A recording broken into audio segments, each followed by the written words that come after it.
मंडळी नमस्कार. कवरेज.com च्या या व्हिडिओमध्ये मी आनंद तुमचं स्वागत करतो. राज्यभरात नगर परिषद आणि नगरपंचायतच्या निवडणुकांची रणधुमाळी सुरू झाली आहे. अर्ज दाखल करणं, तपासणी हरकत, अर्ज मागे घेणं हा सगळा राजकीय सोहळा नुकताच पार पडला आहे आणि आता अर्ज मागे घेण्याची शेवटची मुदत देखील संपली आहे.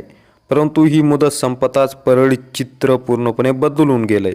होय, परळीत पडदा होण्याआधीच निकाल लागलाय, कारण येथे 2 उमेदवार बिनविरोध विजय झाले आहेत.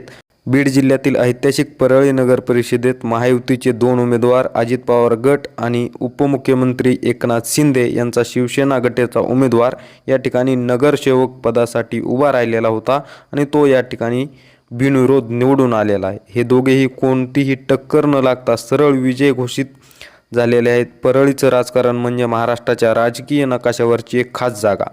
येथे प्रत्येक छोटा निर्णय देखील मोठी चर्चा निर्माण करतो. त्यात अजित पवार गट आणि शिवसेनेचा उमेदवार बिनविरोध जिंकणं म्हणजेच निवडणुकीच्या रिंगणात प्रवेश करण्याआधीच विजयाचा जल्लोष.